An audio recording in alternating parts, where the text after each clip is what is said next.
So down on the right hand side here is the drain plug. You might be able to see it.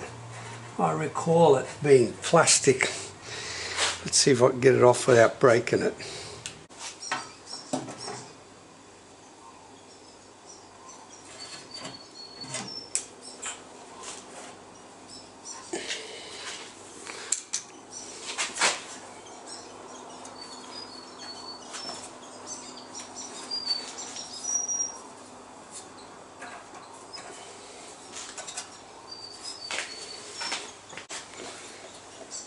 Well, I didn't break it, that's a start.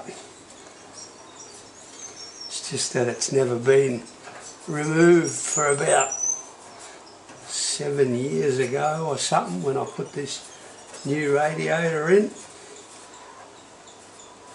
I saw some green come out. Here we go, Niagara Falls. Yes, there's a container on the floor. Come on, how long is it?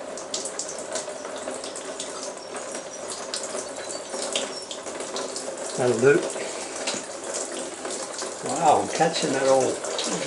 There's a first.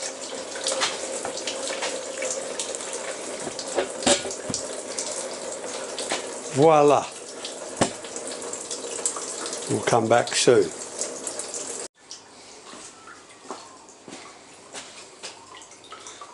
Phillips head, flathead, fail.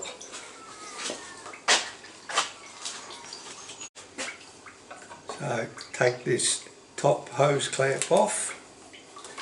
You don't need to see that in any detail. And there's a hose clamp here. I'll undo both of them. And there's one here at the bottom on this side, or two. So I'll just undo them. And we'll see how it goes. So there's that one, and there's one here.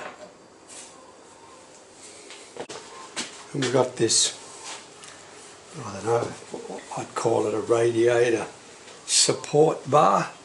And if you can see here, there's just a little split pin. And if we take that out, we can take this off. Alright, so that's off now. You didn't see it took about half an hour to get the old split pins out. That would have been a waste of filming. So you've got a bolt here. Well, that's the nut end of it, and here they appear to be 11/16 and hold the radiator in, I think. We're going to find out.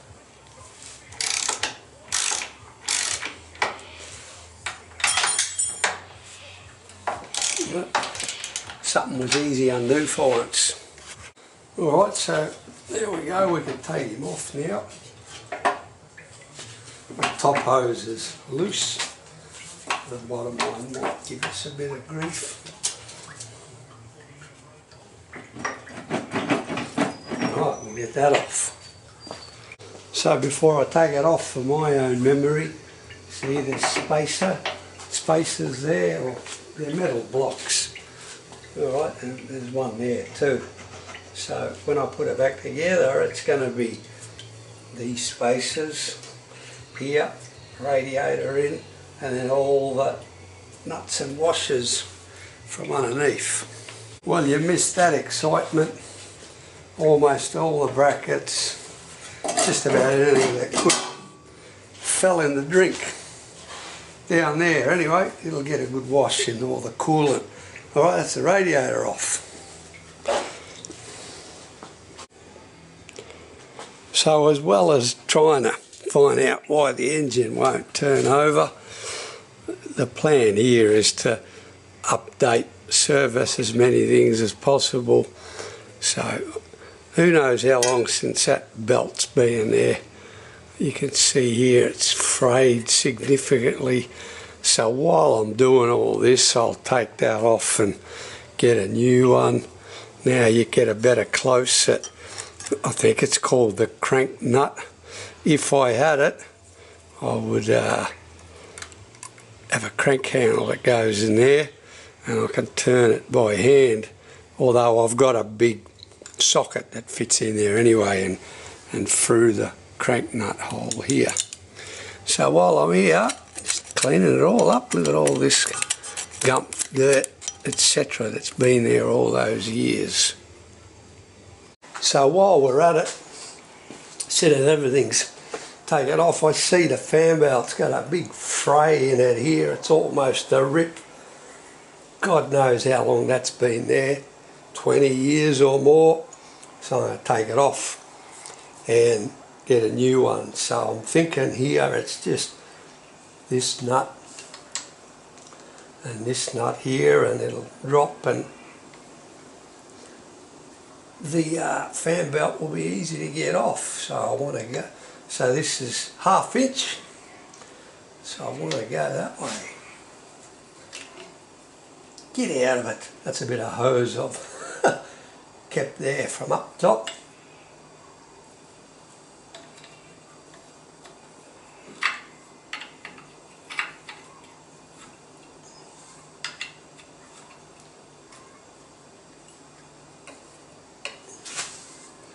What's to go here?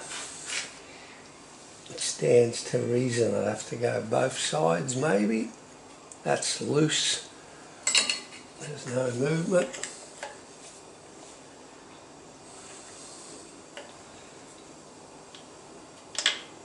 Here.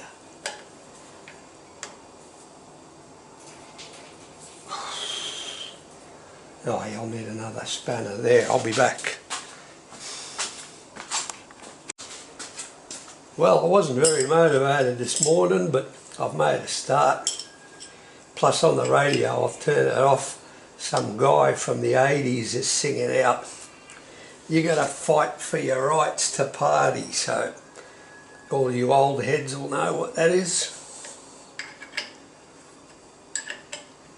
Alright, if this goes the way I think, this whole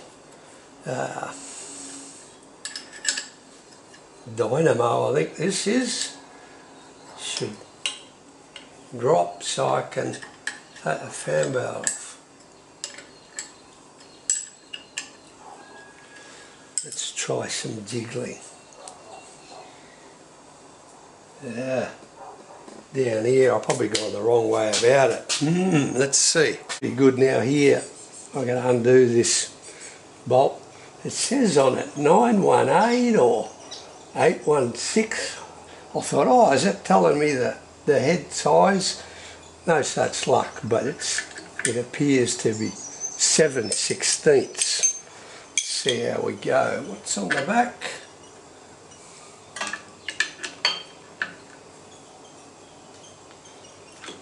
Now, normally I'd make a mark where it was, but I'm going to do it the hard way. When we put it back together, I'll try and get the tension right as per the workshop manual.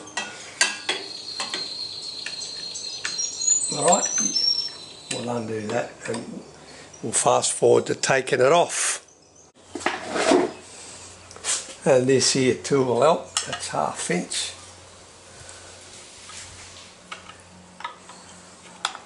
There's some crud there. I've said it before, when all this is off I'm going to have to buy a cheap little gurney and clean it all up. It's disgusting. Focus out.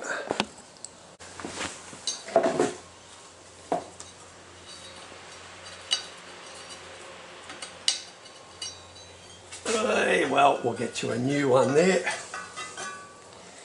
That was that. You can see there it's fraying pretty badly. Won't hurt to get another one. I'll take it into a place where they measure them and give you the exact size.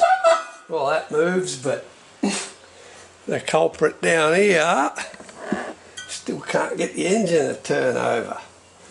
We're getting there, back to the top.